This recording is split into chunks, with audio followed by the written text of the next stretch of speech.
This call is now being recorded. Boa noite, pessoal do nono período. Meu nome é Ademir, sou professor de língua portuguesa de vocês. Sou professor de língua portuguesa do EJA, da Escola Municipal Professora Cici Cardoso Porfírio. Vamos partir agora para continuar os nossos estudos para a nossa segunda aula, gravação da nossa segunda aula. Lembrando que essas aulas elas ficam disponíveis para vocês no YouTube. Caso vocês não consigam assistir essas aulas ao vivo. Desde já eu já agradeço a presença da Samira, que está aqui na gravação da aula ao vivo. E eu vou começar a falar para vocês, como já faz um tempinho, infelizmente semana passada eu tive um problema pessoal, eu não consegui dar essa aula. Eu queria dar essa aula no Meet na sexta, que é o nosso horário, que a gente tem 2 horários na sexta-feira. Eu queria dar essa aula na sexta, porque aí a gente teria mais tempo para poder trabalhar, e acabou que a primeira aula ficou um pouco espaçada da segunda. Mas e aí, por conta disso, eu vou fazer aqui só uma rememoração rapidinha daquilo que a gente trabalhou na última aula. Eu expliquei para vocês que a gente está trabalhando com aquilo que a gente chama de estratégias ou técnicas de leitura e interpretação de texto. Eu falei para vocês que existem várias técnicas, várias dessas técnicas, desde das mais simples até as mais elaboradas. Falei que existem técnicas que são realizadas antes da leitura do texto, durante a leitura do texto e após a leitura do texto. Falei também que, de acordo com o grau de complexidade dessas estratégias, eu separei nos períodos do EJA, começando pelas mais simples lá no 6º período, e que eu vou dificultando gradualmente a elaboração dessas estratégias de acordo com o passo que vocês vão passando de um período para o outro, subindo nos períodos. E que, logicamente, seguindo essa tendência, aqui no nono período vocês vão ter as aulas mais avançadas, por assim dizer. Mas isso não significa que eu não vou tratar das outras estratégias que eu tratei no 6º, no 7º e no 8º período. Tá? Aqui, pessoal, o que foi que a gente trabalhou especificamente sobre o nono ano? O que a gente vai trabalhar? Eu trabalhei com vocês a questão da formação do órgão de imprensa, do veículo de imprensa, formando não apenas como detentor da informação para o leitor, mas também como formador de opinião para esses leitores.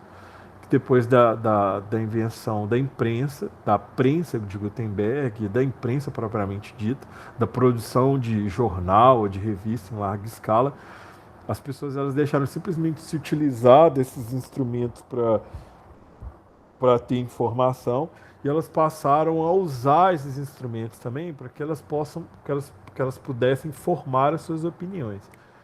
Expliquei que é uma diferença básica entre artigo de opinião e editorial no jornal, que o artigo de opinião ele traz a presença, ele traz a opinião da pessoa que escreve, não traduz necessariamente a opinião de jornal. A opinião de jornal ela é traduzida no texto jornalístico por meio daquilo que a gente chama de editorial, é a opinião da empresa, do CNPJ, Folha de São Paulo especificamente, se a gente for tratar de um jornal. E que isso é diferente do artigo de opinião, que o artigo de opinião ele traduz o que pensa aquela pessoa que escreve, não necessariamente isso significa opinião de jornal. A gente começou a tratar também, pessoal, e aí em decomposição, em decorrência disso, a gente tratou também a questão como que é trabalhada essa questão do debate das ideias contraditórias no jornal. E eu trouxe de exemplo para vocês uma coluna que existe toda semana na Folha de São Paulo que chama Tendências Debates, onde uma pergunta é realizada e você tem 2 textos defendendo pontos de vistas que são completamente diferentes um do outro, pontos de vistas antagônicos, tá? E por fim, eu fiz uma leitura aqui, eu levantei aqui a questão da instalação de uma comissão parlamentar de inquérito ou CPI no Congresso Federal para apurar as ações e omissões do governo federal no enfrentamento da Covid-19. Eu coloquei um texto aqui onde fala que sim, a CPI deve ser instalada imediatamente, com um texto da senadora Simone Tebet defendendo o porquê. E eu coloquei uma visão, a outra visão do não, falando que agora não seria o momento de se instalar uma comissão parlamentar de inquérito, uma CPI, um texto defendido pelo também senador Eduardo Gomes, tá? Eu fiz a leitura desses dois textos para vocês terem uma ideia sobre o que cada texto defende. Caso vocês não tenham assistido a aula, caso vocês não se lembrem, precisem de uma memória, eu fiz a leitura completa dos dois artigos, vocês podem conferir no meu YouTube, no meu canal do YouTube. Eu fiz a leitura completa, vocês podem ler o texto, escutar eu lendo o texto para vocês se lembrarem, tá?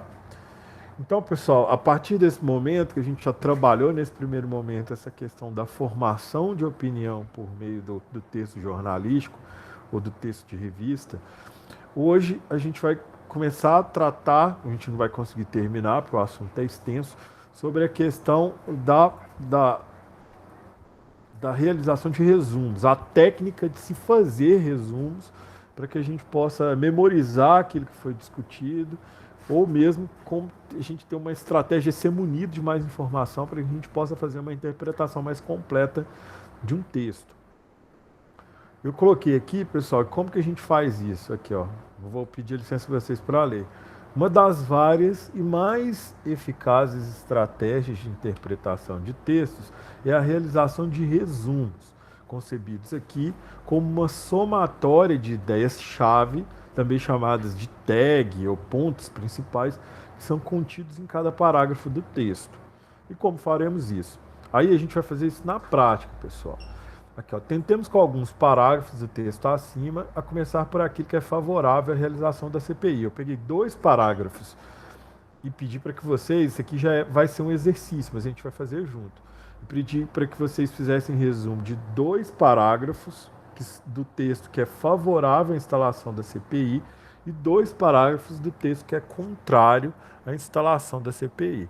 Então, esse primeiro capítulo aqui, esse primeiro parágrafo, perdão, não é capítulo, é parágrafo. Esse primeiro parágrafo aqui, os 2 primeiros parágrafos são do texto que é favorável à instalação da CPI. Vamos dar uma lida aqui no parágrafo. Requerer uma comissão parlamentar de inquérito é direito constitucional da minoria. No caso dessa chamada CPI da Covid ou CPI da pandemia, a sua instalação deve se constituir numa obrigação moral da maioria. Além disso, requerimentos para que comissões de investigação sejam instaladas devem se fundamentar em fato determinado. Neste caso, referimos-nos a fatos continuados. Então, pessoal, isso às vezes pode soar um pouco difícil para quem não tem esse costume da leitura, mas um ponto importante que a gente sempre tem que olhar quando a gente vai fazer um resumo de um parágrafo é tentar procurar informações que sejam diretas. Porque essas informações, essas afirmações que são realizadas de maneira direta, elas costumam ser pontos em que o autor do texto tem certeza sobre determinado assunto. Então, assim, se a gente for realizar isso no primeiro momento pode ser difícil, mas com o tempo vocês vão perceber que a gente vai sempre fazer esse treinamento. Vocês vão perceber que com o tempo vai ficando mais fácil. Nesse parágrafo que eu coloquei para vocês aqui, pessoal, eu vejo 2 casos de afirmações diretas. A primeira da primeira frase aqui, ó. Requerer uma comissão parlamentar de inquérito é direito constitucional da minoria. Bom, o que a gente pode olhar aqui, pessoal? Primeira definição daquilo que é CPI. E segundo, um termo que me chama a atenção, outros 2 termos que me chamam a atenção é a questão de direito constitucional e minoria. Quando a gente fala em direito constitucional, pessoal, a gente está falando de algo ou de um mandamento específico que está contido na Constituição Federal de 1988, que é a Constituição atual que a gente tem no país, tá? Então, quando a senadora Simone Tebet fala que a comissão é direito constitucional, ela está falando que requerer uma comissão é um direito que senadores têm garantidos na Constituição. Esse é o primeiro aspecto. O segundo é a questão da minoria. Muitas vezes, pessoal, a gente tem a ideia de que textos legais, ou mesmo constitucionais, porque a Constituição está acima das leis. A gente não pode nem afirmar que uma Constituição é uma lei. Ela é algo maior do que uma lei. Porque todas as outras leis se fundamentam na Constituição. Mas quando a gente fala de de textos constitucionais ou legais, pessoal, a gente tem, num primeiro momento, a gente acha que simplesmente eles representam a vontade da maioria. Não necessariamente, pessoal. Aquilo que a gente chama de Estado Democrático de Direito, que foi fundado aqui no Brasil atualmente pela Constituição de 88, que é a Constituição que a gente tem ultimamente, ela garante não apenas que a vontade da maioria seja respeitada, mas também de que o direito de uma minoria, que não está representada na vontade popular, ele tem que ser respeitado. E por que isso, vocês vão me perguntar? Bom, pessoal, é simples. Porque se o direito da maioria, se o desejo da maioria fosse sacrificar a minoria, dá um exemplo qualquer, por exemplo. Vou pegar a torcida do meu time de coração. Eu sou vascaíno. A torcida do meu time representa algo em torno mais ou menos de 6 a 7% da população do país. Então nós somos minoria. Caso a maioria da população do país, que não é vascaína, que não torce para o Vasco da Gama, ela fizesse um processo legal e votasse para que todos os vascaínos eles sejam sumariamente sacrificados, esse dispositivo, pessoal, ele não ia ser respeitado. Por quê? Porque existem mandamentos nas constituições, nas leis, que garantem que minorias sejam respeitadas pelas suas escolhas, independentemente do que a maioria pense. Entendeu? Para não correr o risco de que ocorra uma afronta grave àquilo que a gente chama de direitos humanos. Hoje em dia no país, pessoal, a gente tem uma guerra declarada por parte dos governantes no poder contra aquilo que a gente chama de direitos humanos. Direitos humanos, pessoal, eles não existem, ao contrário daquilo que afirmam a maioria dessas pessoas, eles não existem para defender vagabundos. Eles existem, pessoal, para defender minorias, para evitar que minorias sejam executadas ou tenham seus direitos mais básicos negados simplesmente pelo fato de que hoje eles são minoria. Entendeu? A gente pode aplicar isso para qualquer outro aspecto da vida. A gente pode aplicar isso, por exemplo, para questões homoafetivas, pessoas que têm relacionamento com pessoas do mesmo sexo. Ou a gente pode pegar qualquer outro exemplo que seja mais polêmico, por exemplo, ou pessoas que tenham uma formação ideológica ou partidária específica, entendeu? Para não correr o risco de se ocorrer aquilo que a gente chama de estado de exceção e essas pessoas elas sejam perseguidas simplesmente porque elas existem, foram fundados aquilo que a gente chama de direitos humanos. Desse caso específico, do parágrafo que a gente está tratando, a gente não está trabalhando com direitos individuais, com direitos humanos, mas com direitos constitucionais. Mas por que eu falei isso tudo de direitos humanos? Para que vocês possam entender que a lógica de funcionamento dessa afirmação da senadora Simone Tebet é a mesma lógica que é aplicada aos direitos humanos. Ou seja, uma comissão parlamentar de inquérito, ela pode e deve ser instaurada porque ela é um direito que é constitucionalmente resguardado para os senadores, mesmo que esses senadores não representem a maioria dos outros senadores. Então, eu classificaria, Ademir, mesmo sabendo que a questão do resumo é uma questão que é um pouco pessoal, mas eu colocaria esta frase, justamente por ser uma afirmação clara e inequívoca, eu colocaria ela como uma boa frase para ser colocada num resumo. Por que a comissão tem que ser instalada? Eu colocaria que um dos pontos, talvez o primeiro, é que instaurar uma comissão é um direito constitucional que essa minoria tem. Mais do que isso, a senadora Simone Tebet utilizou um outro argumento para que a instalação da CPI ela seja mais forte. Quando eu falo instalação ou instauração, pessoal, é a mesma coisa. Não que as palavras signifiquem a mesma coisa, mas que elas podem ser usadas nesse contexto.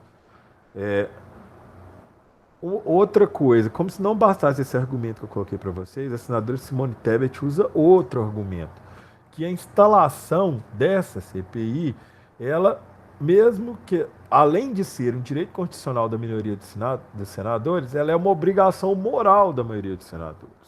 O que ela está colocando aqui? Qual que é o argumento que ela está colocando? Que, independentemente da CPI ser um direito constitucional da minoria dos senadores, ela deveria ser uma obrigação que deveria ser estendida a todos os senadores, porque mesmo que os senadores não concordem com essa posição, eles devem refletir sobre aquilo que ela vai tratar embaixo, sobre a gravidade da pandemia da Covid-19 no país ultimamente, e que esse tipo de gravidade, esse tipo de dano que vem sendo causado à população no Brasil, ela deveria obrigar moralmente a maioria dos senadores da República a instaurarem a CPI juntamente com a minoria.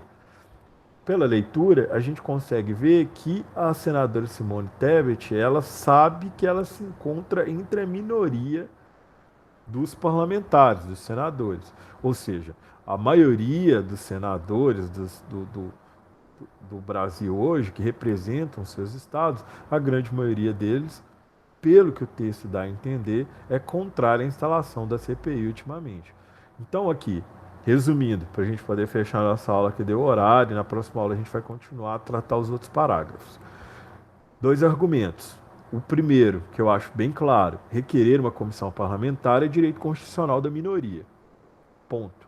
E aí, você pode trabalhar essa questão de minoria e garantia de direitos se você quiser trabalhar isso. Você rever as aulas quantas vezes você quiser, ou pesquisa isso na internet, você vai ter mais substrato para poder trabalhar esse tipo de argumentação. E, num plano secundário, a gente pode trabalhar também que, independentemente de ser um direito garantido ou não pela Constituição, a gravidade da pandemia de Covid-19 impõe uma obrigação à maioria dos senadores. Esses são os argumentos que eu retiraria desse parágrafo e que seriam contidos num resumo que a gente fosse fazer sobre esse texto. Inclusive, aproveitando aqui, o professor Gedá deixa, porque esse é uma das questões que está aqui no formulário dos exercícios. E provavelmente essa vai ser uma das questões que vão constar nos próximos PETs que vocês vão fazer para o professor. Então, aquele aluno antenado que participa da aula, que assiste os vídeos que eu estou fazendo, vai conseguir fazer esses exercícios aqui com o pé nas costas, que é o caso especificamente da Samira. Eu já aproveito aqui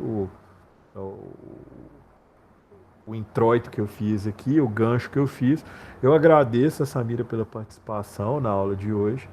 Desejo a todos vocês que estão presentes, que vão assistir essa aula futuramente, seja de manhã, à tarde ou à noite, estendo o abraço a vocês, agradeço. Eu peço para que vocês comentem, critiquem ou façam qualquer tipo de comentário que ajude o professor a melhorar suas aulas. Se ela está muito difícil, se vocês querem, por exemplo, que eu fale que os vídeos sejam menores ou que eu fale mais devagar, entendeu? Isso, o professor está aqui para que a gente possa chegar nesse acordo, tá? Então, pessoal, eu vou encerrar a gravação agora e vou me despedir da Samira, já me despedindo de vocês anteriormente. Boa noite a todo mundo e até a nossa próxima aula.